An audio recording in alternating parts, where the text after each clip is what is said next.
Hey folks, it's S.Blanchard. Welcome to Who's That Leader in the Mirror? For over 30 years, I have dabbled in the leadership field that culminated in a search for the perfect leadership philosophy. But as I like to say, I'm still growing up and I have so much to learn.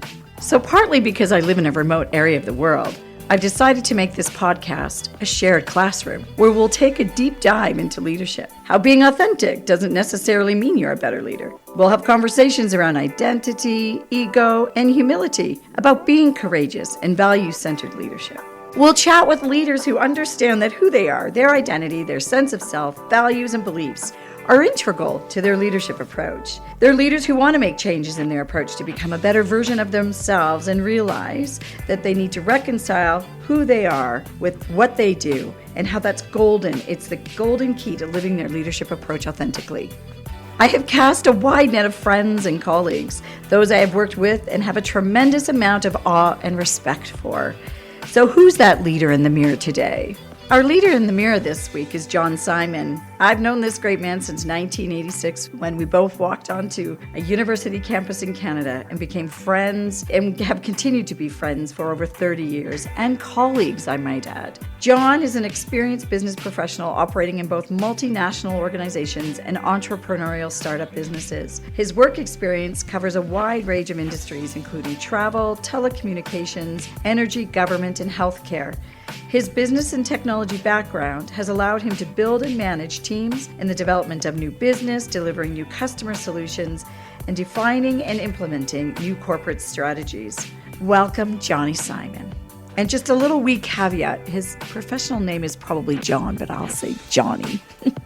All righty, here we are. Hello, good morning. Good evening to you, Johnny Simon. I'm in New Zealand and you're in Canada. That's right. What, it'll be 13 or 14 hours difference? I know, right? It's crazy. Yeah. This is one of the things I love is being able to chat with people all over the world, right? And yes. when you think of what we've just come through with regard to, the whole pandemic, not to go down the pandemic road today, but we're so used to this, right? And it seems a bit more natural than it probably did 5 years ago or even 3 years ago, doesn't it? A little more natural. It doesn't replace face-to-face and in person, but it's at least it's better than a phone call where you can't see the person. Yeah, right. Exactly. Well, thanks for agreeing to come on and talk about leadership and everything wonderful about you. And I didn't know I had a choice. I didn't think 3 years. No, I guess it's more like almost 40 years since we first met back in the 1986. Yeah, I'm still doing stuff. Great music back then. I don't know who's following who. I was thinking as I was getting ready this morning, and I was thinking, on campus, people probably looked up to us in our roles with student union as student leaders. But at the time, I never thought of myself as a student leader. Yeah, I never thought of that ever. I mean, back in those days when I was slightly less mature, I just did what I wanted to do. And I wanted to get involved in things and be active. And that's just what you did. You didn't think about it from a leadership perspective. No. And moving into my career, I realized, like as a young person, when I graduated, I had the best CV. Like people would look at my CV and go, wow.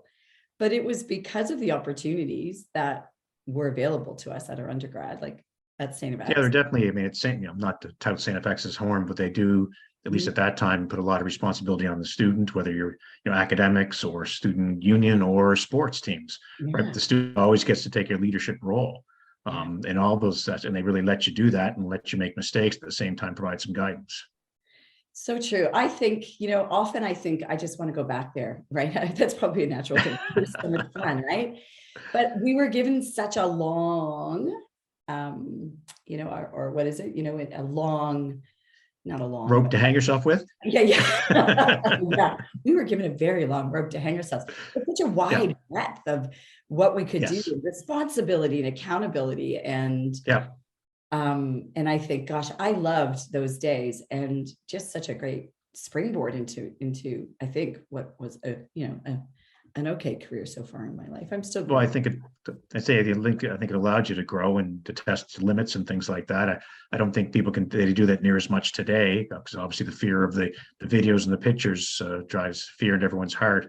Whereas back then we had a lot more freedom and not as much worry about that. You wouldn't be instantly shamed around the whole planet by doing something foolish. Yeah.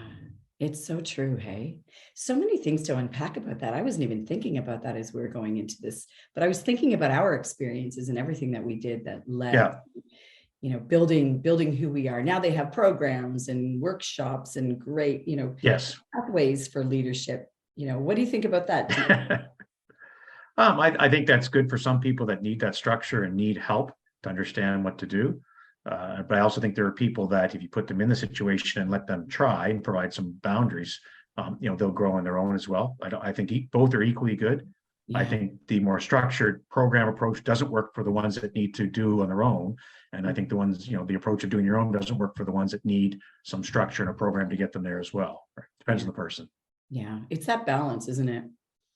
It Yep. kind of leads to I was thinking about a good rugby question to ask you. And because everyone, when we think of rugby players, we think of natural born leaders, right?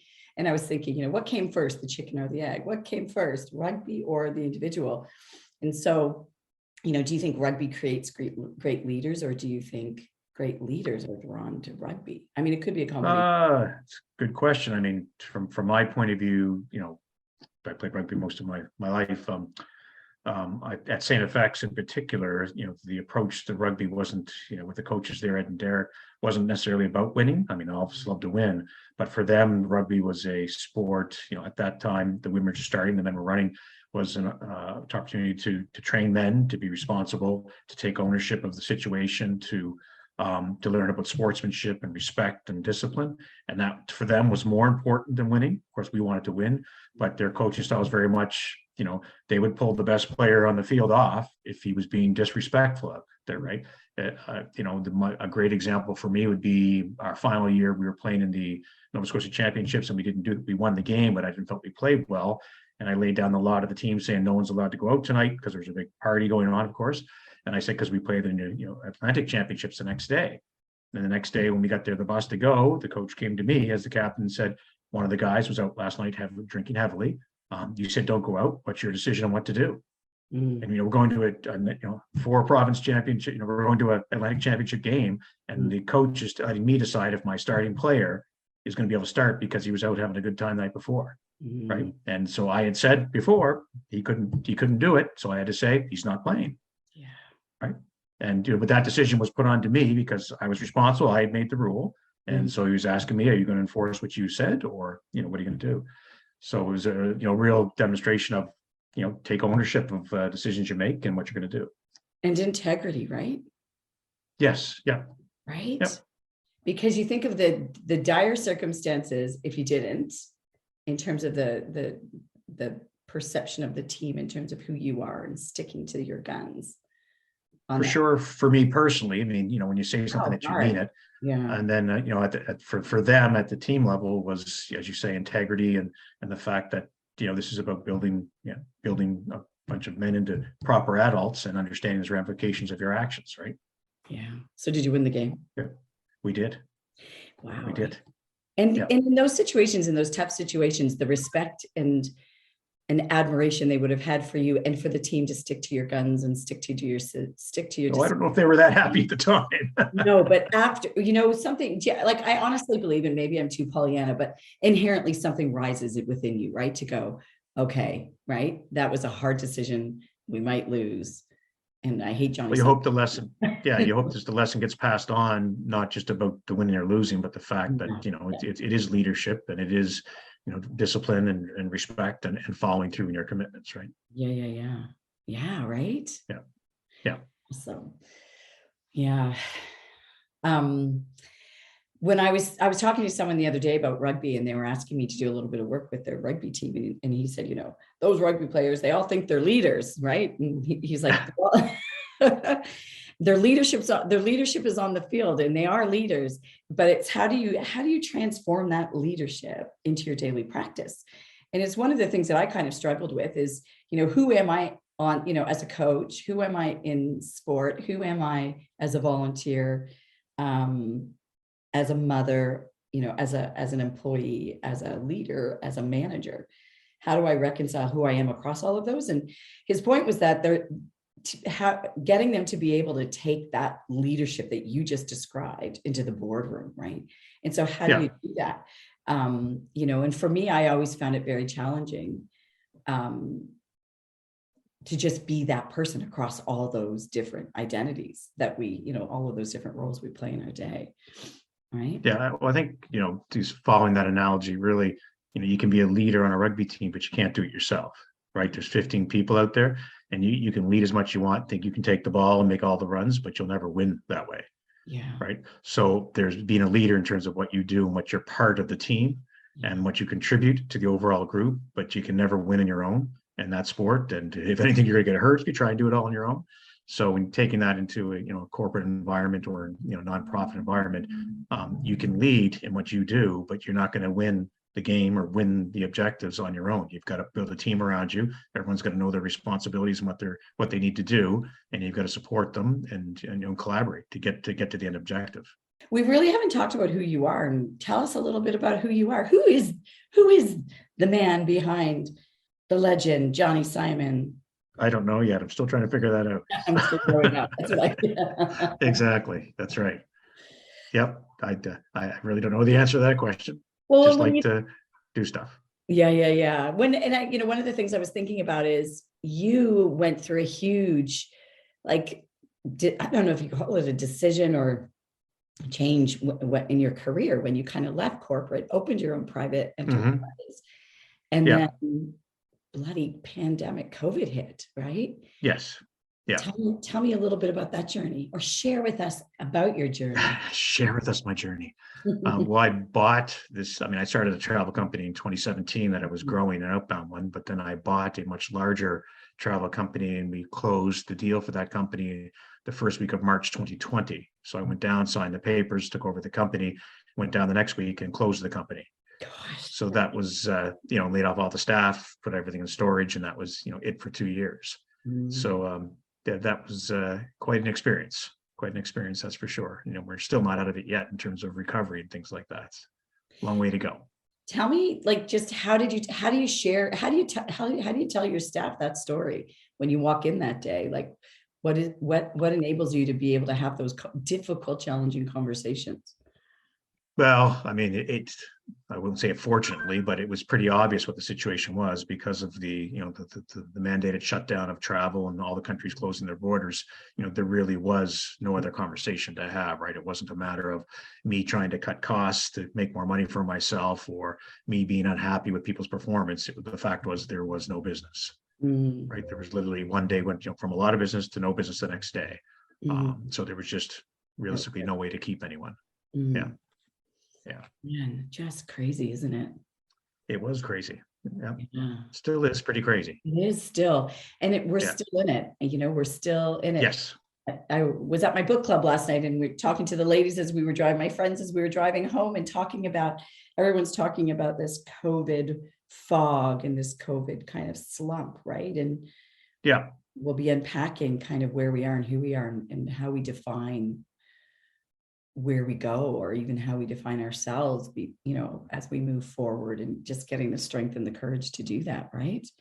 For years. Yeah, you got a lot of people that really, turtled and went into a shell and haven't come out of it yet, right? And you've got a lot of people that, sort of turtled and come out of it a little bit, but don't want to come out too far.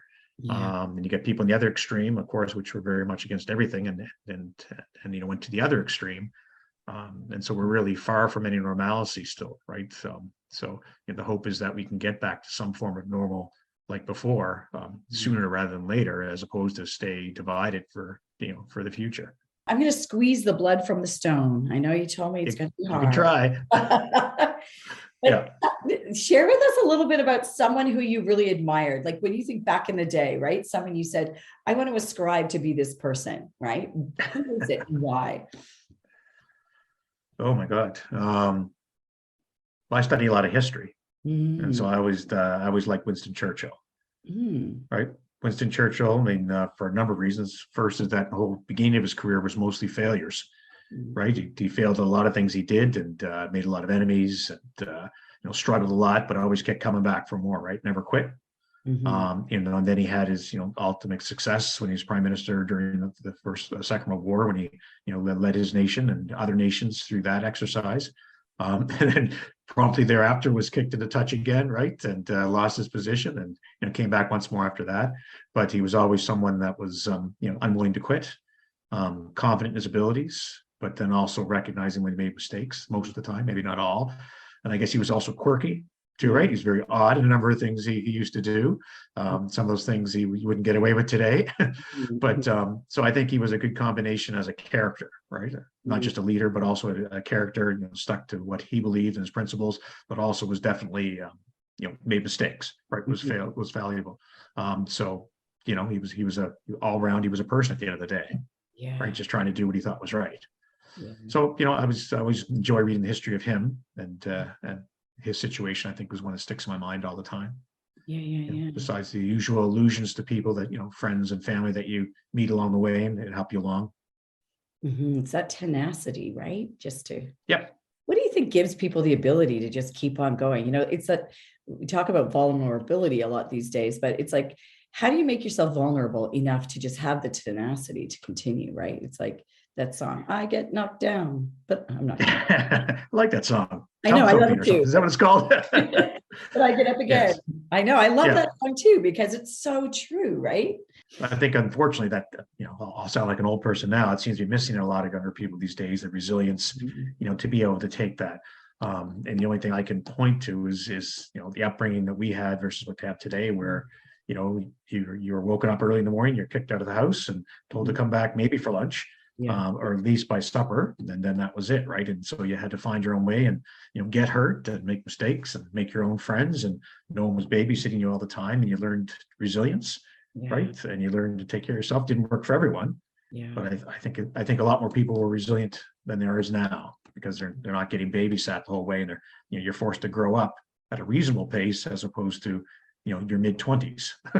So I think that's, to me, that's, and I'm not a psychiatrist, psychologist, or whatever, but to me, that's the only difference I can point to all the time is, it's their own fault for the way we raise people, but just that's the way we were all brought up, right?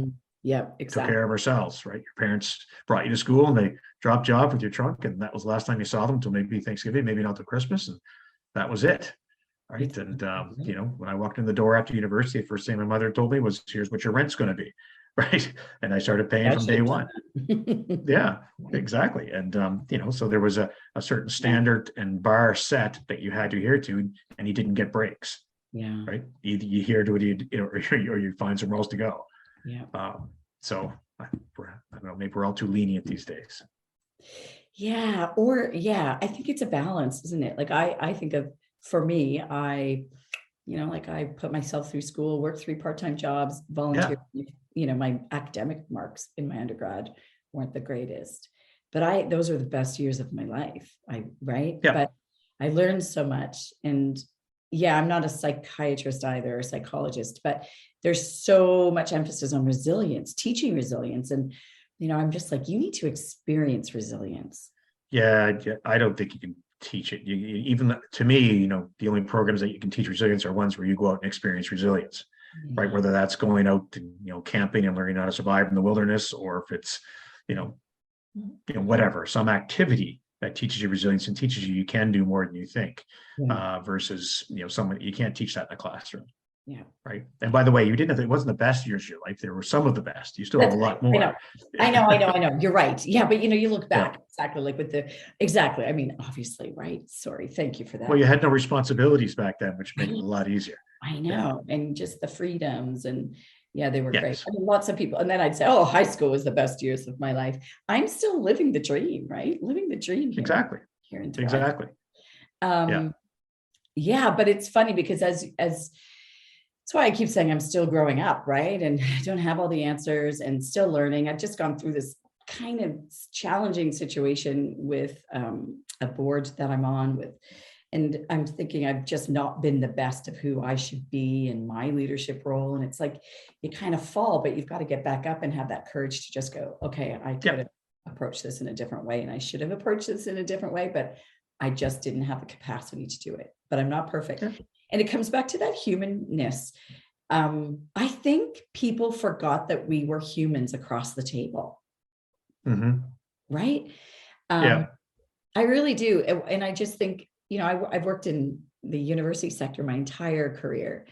And we started using words like bums in seats and helicopter parent, like all of these words that separated us from, and started to call students our clients and right. Yes. And it all came Too down. many consultants were getting involved. I know.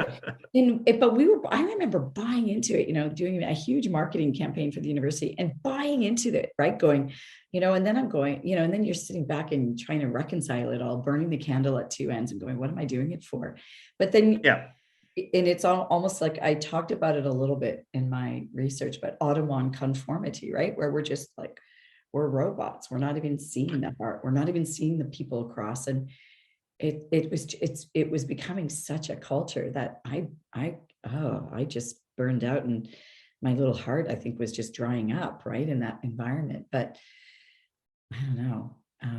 Well, unfortunately, I think universities in general have fallen into that trap of following trends and particular patterns, right, that they see out there. They, for some reason, someone has thought is valuable, as opposed to focused on teaching people how to think, critically, and how to grow as people, and giving them exposure to all points of view, even ones that they may not like, right? Because if you can't, if you're only hearing the things that you want to hear, you're never going to learn what everyone else is thinking, right? And you don't know how to have a proper discussion with people about things you may disagree with, and you're allowed to disagree on things, and maybe never agree. Doesn't mean you can't be friends or you can't work together and think. People can have different points of view. Right? It's not a big deal, but it just seems like there's a group think that. And once again, maybe I'm dating myself. I find institutions get into where they're so focused on projecting the latest trend or style of thinking that they forget the fact that universities come from teaching thought, teaching oration, right, teaching critical thinking, and those are basic skills people need to have if they're going to work together. And so critical, right? Yeah, absolutely. But and I think we don't.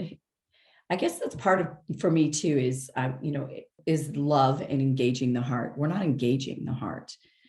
We don't engage kind of the softer skills enough, in the sense of trying to get through everything, right? Like the bottom line, the corporate goals, making sure that, all the boxes are ticked. And in that process, forgetting about, having the conversations, having the dialogue, thinking about collaboration and the importance of collaboration.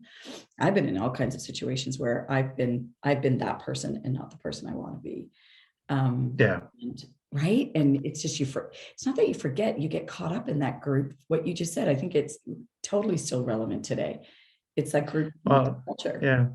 I think it goes both ways. I mean, as you know, I'm not that touchy-feely a person, but at the same time, I try and make sure I'm always asking for everyone else's opinions and listening to them. And I may not agree and I may go another direction, but I think it's important that everyone gets heard. Yeah. Right. And it's important on the other side of the table that they know they're heard. And just because they're heard doesn't mean they get listened to. Listened to from the point of view, their point may not be accepted as the right one at that time. That's not an insult. It's just at that any given point, you get a chance to participate, but doesn't mean what you say has to be the solution. Sometimes there's another answer, and sometimes there's another direction. And both sides of the table need to know that. You win some, you lose some, and you can't carry that chip in your shoulder forever, right? You've got to move on to the next problem or situation and keep working. You're reminding me of so many situations, and I won't get into politics, but when you think of political decisions and corporate decisions that have been made, at the high level, and then, say the VP has to make those actions happen, but they have to, say navigate a change. So if it's change, but there's that when you think of authentic versus inauthentic processes. And so I always found it challenging when you had to make that change happen, and you had no choice because you had to listen to the decisions, but you had to pretend on the way, right? Like, how do you do that in all good conscience? How do you do that? How do you navigate that when you're trying to engage people in a conversation when you know what the outcome is going to be and what they say isn't going to impact it? Or do you have the courage? Sorry, I'm going to let you answer. I'm already answering. Sorry, I'm so bad. That's okay. That's okay. You were giving me an or. You're giving me two choices. What's the second choice? I need to know. It's funny because as I'm saying this, I had a situation where I had to do this at one of the universities where I worked. Or do you do a really thorough consultation and say, come back, to the board and say, or to your VP or whoever, and say, it's not going to work. It can't work. And for these reasons. Yeah. I And think from my point, yeah. You muster the courage to do it, right? And that's not easy because it's like the outlier. You know what I mean? When they talk about the outlier. Yeah. I feel like I've always been the outlier. And so being the outlier isn't easy. Sorry, that was my second. I'm going to go back to I forgot the first now, but I think in those situations, depending, obviously every situation is different, but if you've been given clear direction from the top, it says we're going in a certain direction. There's no point beating around the bush with the team. You might as well let them know where it's going and ask them, how did we get there, right? And focus on the how-to as opposed to trying to elicit their input and convince them it's the way to go. If it's going that way anyway, all you're doing is open up a situation where people are going to feel like their input's going to matter, and perhaps they can change the direction when in reality they're not going to be able to. So it's better. It's like, pulling the Band-Aid off, right? It's better to pull the Band-Aid off, let them, hey, sorry, this is the way it's going.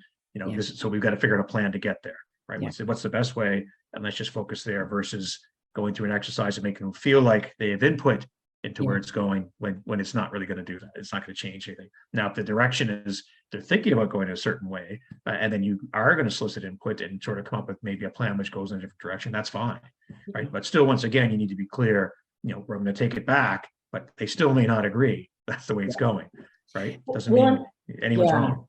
Do you, and I'm kind of, as you're saying that, wondering, I'm comparing, I'm going the 80s, but I wasn't in corporate culture in the 80s, but 90s right into the 2000s, over the last 4 decades, I feel like corporate culture is probably more apt to embrace something like that in an honest way than they would. Do you know what I mean? Like these days, I think corporate culture would go, yeah, let's be honest. But I think 20 years ago, it would be like, nope, you're just doing it. Get the change done and take them along for the ride.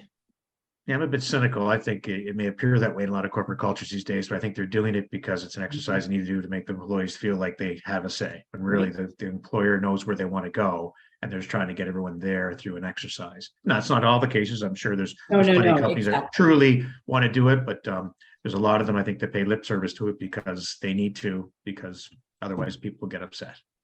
And if you're a person in that situation, like if you're leading a team and you've got both of those perspectives coming in, what do you do? I would never hang myself out to dry by trying to fake one side or the other. Yeah. It's just, if I'm told to do something I don't believe in, I'm going to say I don't believe it. And if they say that's where we're going, I'll certainly convey that to the team and say, here's where they said we're going. Let's try and figure out a way to get there and go from there. But I'm not going to pretend that I'm on board with it. Yeah. If I'm not convinced that it's the right decision, ethical or moral things aside, right? Just in terms of business direction. And the same thing for the employees. If I think they need to do something, I'm just going to tell them they need to do it. Yeah. Right. And I'll explain why, and I'll listen to their feedback. But at the end of the day, if it's something that needs to be done, once again, showing my age, you are working for someone, right? And it doesn't mean they have the right to abuse you or make you do something you don't want to. But at the end of the day, they are paying your salary, and they need you to do certain things. So you have a job requirement. And so you need to do it, right? Assuming it's not violating anything ethical and moral or harming someone in that process. Yeah. Gosh, I feel like you're unpacking so many things in my career. This is like a career discussion for me. It's fantastic because I'm just realizing, and I'm sorry talking about me, but I feel like, you remember what it was like when we were in student governance and the boardroom, and I always feel like I was that big mouth and pushing and advocating and right. And I'm still that person, but I think it's because when something feels wrong intuitively, I always remember, Dr. Jim McMullen saying to me, your intuition, right? And if something feels wrong, it's wrong. And I remember I've always stuck with that. And so, but it's hard because when you're in those scenarios and nobody else is speaking up, you're like, okay, well, I can't not speak up. But it's got me into so much trouble over the course of my career. Like I can't be silent. You find that hard to Poor Brian. I know, right? No, I think you should always speak up. At the same time, for someone that is speaking up, they have to be prepared that, the person they're speaking up to may not agree with them, right? And may continue to go in the direction they want, even though you're uncomfortable. and it's okay to speak up and say you're uncomfortable, and just know that, it doesn't mean that everyone's going to agree with you because you're uncomfortable sometimes. Once again, assuming there's not harm to someone about this, you just have to, if you're uncomfortable, you make sure everyone's aware you're uncomfortable. But then, the team, like a rugby game, right? You've got to move forward as a team, and everyone's going to play their role.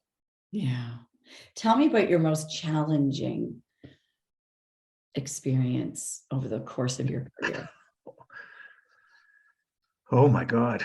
I've had many careers. Don't forget, I worked in a lot of places. That's good. I can tell you way back the very first job that I had, where I was working in an IT environment for the first company that I started working for from university. And it was a very challenging environment with the owner and the general manager and various people creating lots of complexity in the office and a very unstable atmosphere. And I was there for a year, and over the year, it was starting to wear on me. I mean, I was, I'd go in all day, I'd go in all night and work, not for extra pay, just to work, because I wanted to work, I wanted to learn, but it was wearing on me and wearing on me, wearing on me. And it got to the point where in rugby, I enjoy contact and I enjoy tackling, and I don't like to miss tackles. It's not something I commonly would do. And I was playing in a rugby game on a Saturday, and I was so preoccupied with work that I missed a tackle in the game. And I was so angry at that point and recognized the fact that this is bothering me. If I can't make my tackles, I'm not working in the right place. And I had my rugby kit on. I drove to the office and I wrote a resignation letter and I left. No way. That's hilarious. Oh my God. Oh yeah. That's so I knew this is getting to the point where I can't do something that I consider myself good at. It's impacting my ability to do that.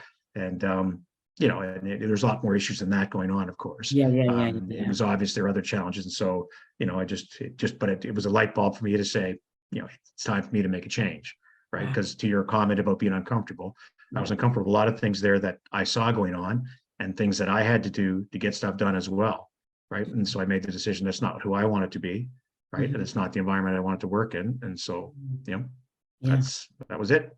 That's awesome. And I jumped on a plane and flew out west and hiked up mountains for a little while. Oh my gosh, I love it. Did you have any kind of did you carry any baggage with you because of it, in terms of just feeling like just any baggage, like negative baggage? I wouldn't say negative baggage, just more stubbornness that I'm not going to do stuff that I'm not comfortable doing. Right. I'm not going to work in a place where it's something that I'm not enjoying, or, that forces me to do something that I'm not. Right. And in terms of your own your sense of your own sense and your sense of self and character, it probably really enforced that within you. Would you say?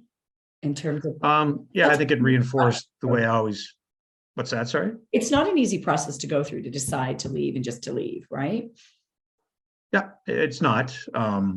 But as you say, I think it just reinforced something already that I've got certain standards that I like to maintain, right, and the way I like to behave, and that respect and discipline and things from learning growing up, and if something just brings that to the fore that this was going against those values, and so it's not the right place for me. Yeah, right. Good on you. That takes so much courage. I don't know. There's some beer involved too. Yeah. Maybe that's why you don't have any hair. It could be why. Didn't you shave it? Started falling out soon after that. Yeah. That's right. We can't see. Well, I can see because I see you, but the rest can't see. But we'll post a nice picture. We'll post a nice picture. Okay. We'll know what I'm talking about. Find something more flattering. Maybe something from the 80s when I had a big tune. Yeah. Right. And your hair was black, right? Yes, exactly. So funny. I'm just sitting here taking a little bit of it. I don't take breaths enough, right? I just kind of rush in. That's okay. You kind of got to breathe your way through. I'm learning, right? Well, it's always good to pause. You don't have to fill the empty space. Yeah. And I'm such a bloody extrovert, right? I just, and talking as I'm thinking, right? And I'm thinking as I'm talking. But I had a really bad concussion about, 8 years ago, maybe. And boy, did it ever knock my confidence in the sense of being able to just be cognitively alert, right? Yeah. And to to think, am I making any sense? Are my sentences like, I would mix up words for years, right? I probably Really? still. Yeah, it was really bad. It took me a really long time, but it really, my confidence, oh my goodness, because I'd be in a, in a meeting and I'm like, I don't think I'm making sense. Why is that person looking at me that way? Right? Maybe it's just because it's Sharon and she's Too much coffee. too much coffee. But it's learning to have the pauses in the silence, right? Yeah, I think that's a good thing to think about things, right? And learning to ask more questions before jumping forward with a statement. Yeah. Right. Yeah. I like to ask a lot of questions, right? Questions before I can finally figure out what I think is the right thing. I need to learn a bunch. Yeah. Yeah. And I think as I must have had a lot of awkward moments in my life where I was constantly trying to fill them with words, fill the awkward silence with words. Yeah, awesome. So in terms of, a couple of questions, I just want to see, we talked a little bit about the heart before. And so, a lot of my research is about love and it's principled leadership, but that really encompasses love, spirituality, care, servant leadership, being that servant leader, serving, and taking care of your people, but not really being able to do that unless you're completely, when I talk about ego, it's an identity. It's like understanding who you are, leaving your ego at the door, and understanding that there's knowledge of something else out there so that you have that ability to just think beyond yourself, right? Because we sometimes just only think of ourselves, but, and it's evolving in the sense of, what that leader, it's not evolving. It has its core pieces, but it's really, it's evolving, I guess, as and I don't know what I'm saying anymore, but. Is this a concussion coming into effect? This is concussion coming. I don't know what the point. Well, I think I sometimes try to describe it like in an having worked in an academic world, I try to make myself sound smart, and I just, not that I try. Oh, if you say it this way, people will think it's, that I'm in business. Less words is better. I know, right? I'm learning. It's hard though, but it's really just about engaging authentically the heart of people and loving them.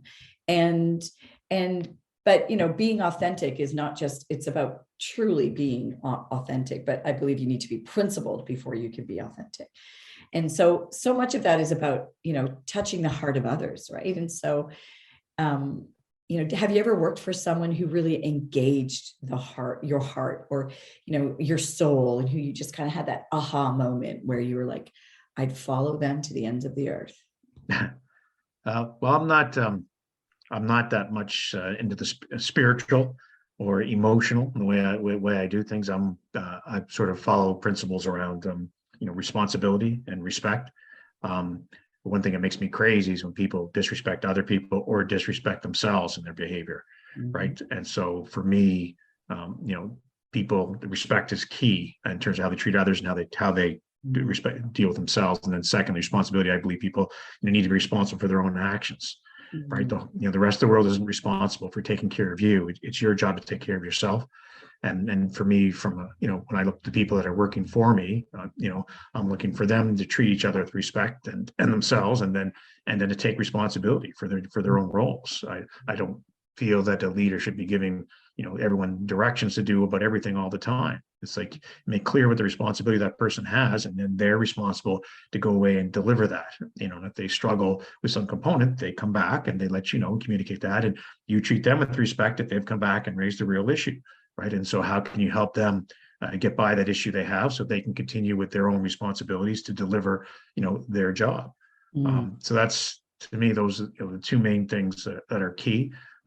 Often get let down on both of those, but at the same time, you can't quit and just sort of, write everyone off because of that. Right. If you, to my principles, if I give up on those, then, I've failed in respecting myself.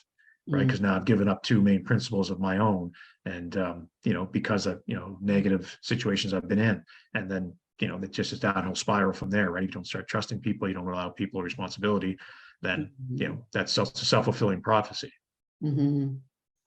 How important is relationship to you? it's important. Probably I spend too much time doing that in terms of managing relationships and making connections. It's important in business, of course, but sometimes I long for I long for a situation where I'm less engaged with the people I'm working with, so that I can be more dispassionate in making decisions and doing things.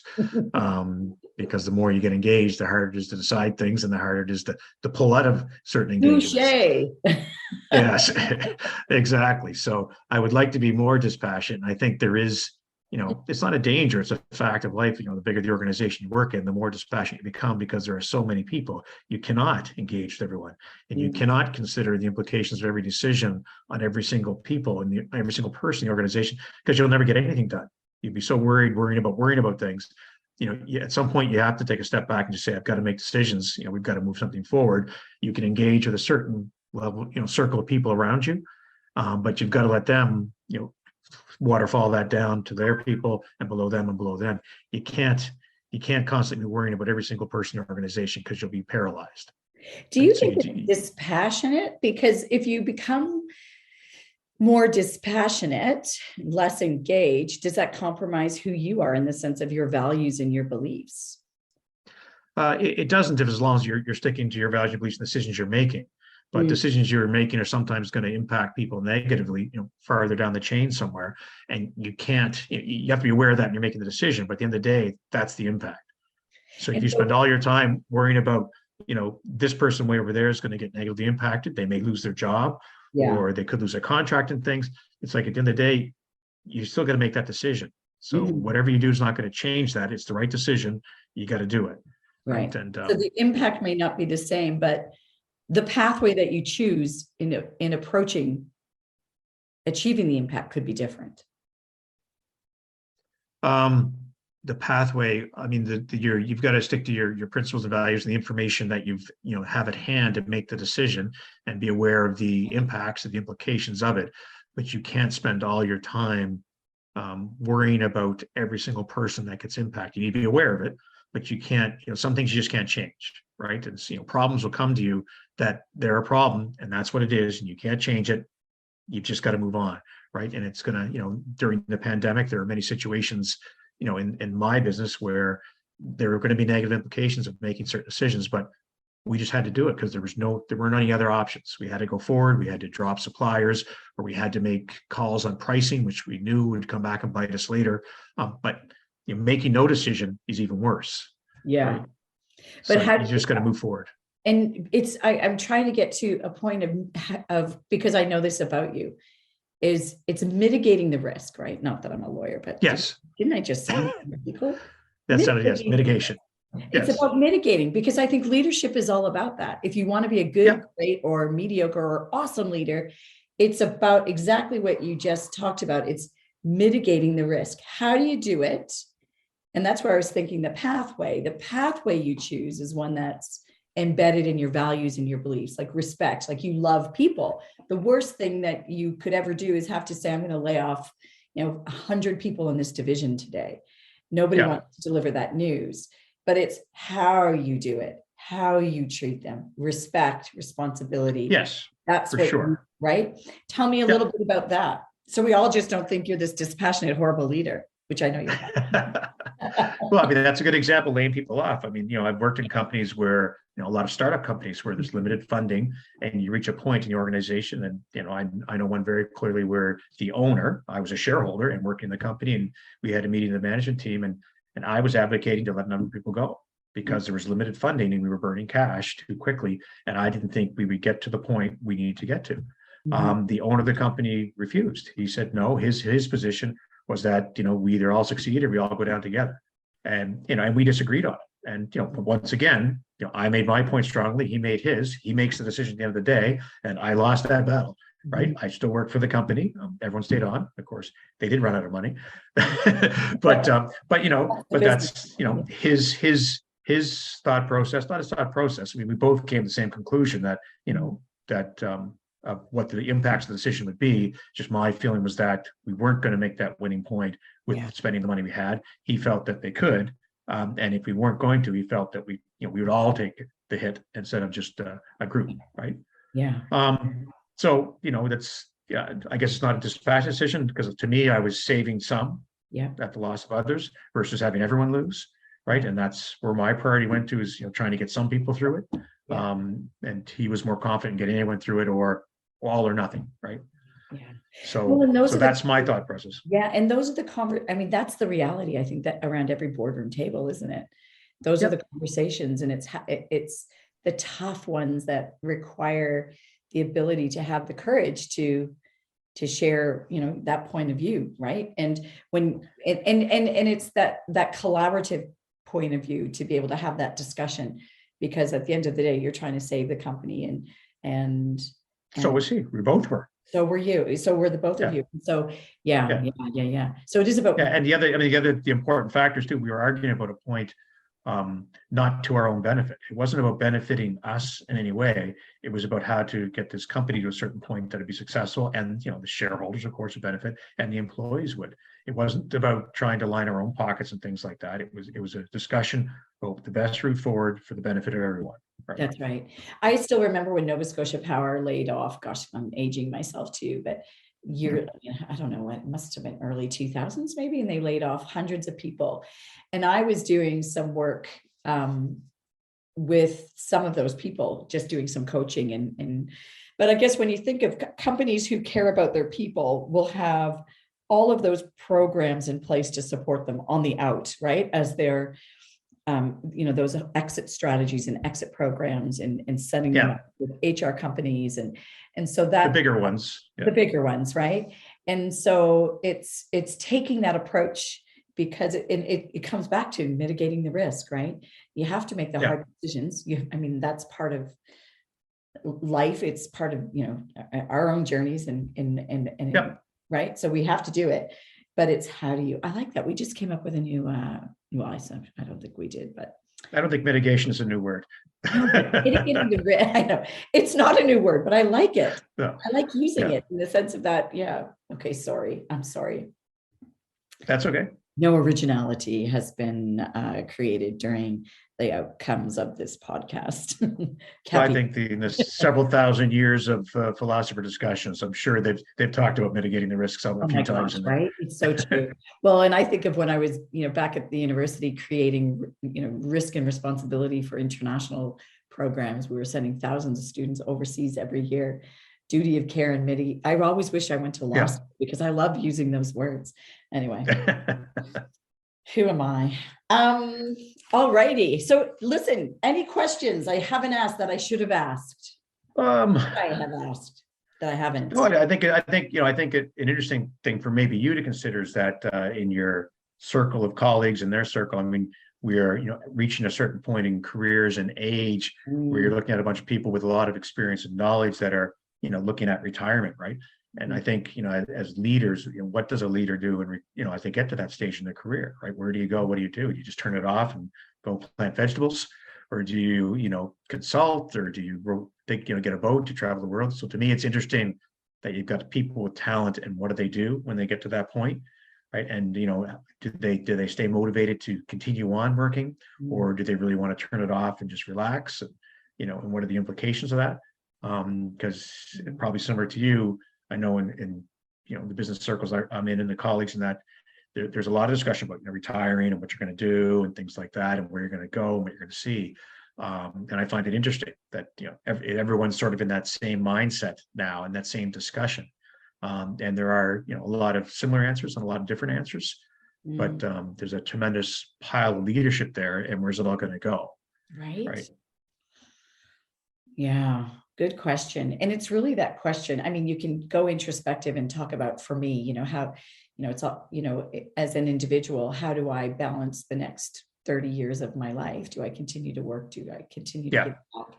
Is it into it? Right. But then you think of the world. I always think of that question as well, because you have all these people with this immense amount of experience, and how do we benefit the world with their experience? Is it in a not-for-profit culture? Is it volunteering? Is it, I always kind of feel like we're the hard done by generation, though, like coming out of the 80s, no jobs, right? Yes.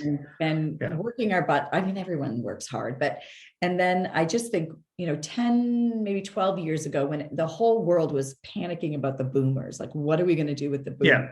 They're all about to retire. And how do we, and finally it's our opportunity to get the big jobs and move into where the boomers are. And then they all retire. And then there are companies I'm trying to think of some of the companies back in Canada that I worked with that were specifically about getting boomers engaged post-retirement. Yeah. And it's like getting them back into leadership because they have so much incredible experience to continue. I was being a little bit, bitter because I'm like, they're going to come back and then take all those jobs on us, right? Well, I think what we're seeing now, right, with a huge labor shortage, a lot of people, after COVID haven't come back, right? Or they've only come back in a part-time fashion. Because they've discovered that they don't need as much to live. They don't need as much money. They don't need as many things. And so why do they need to come back and work full time and take the stress and responsibility on they had before when they can, take something part-time and then enjoy themselves? Well, and I think it's really about engaging all that knowledge and that energy and that enthusiasm and just, I know it's a good question. Well, it'd be neat if we could find a way to transfer some of that, that leadership, that knowledge, that resilience to a younger group of leaders that are coming up that are maybe struggling with some of those factors, right? Because of, for some reason, whatever we've done, I point to ourselves for that in terms of how we raised them, right? Some way we can help support them for that. Yeah. In mentorship and coaching and. Yeah, exactly. Yeah. There's an opportunity. Yeah. Maybe. Alrighty, my darling. Well, thank you so much. No, thank you. Really appreciate the time. Any last kind of concluding thoughts? Only just keep that spare room available. I'll be over in 2025. Absolutely. You bring your people, we'll be waiting for them. Thanks, folks, for joining us today, and to Johnny for sharing your incredible leadership gems all the way from Canada, all the way from New Brunswick, Canada, post-Hurricane Fiona. Just appreciate you being able to be here with us today. And next week, we look forward to my dear, sweet, beautiful friend, Barb Hamilton Hinch, who's coming all the way from Halifax, Nova Scotia. So make sure to tune in and join us then. Bye for now.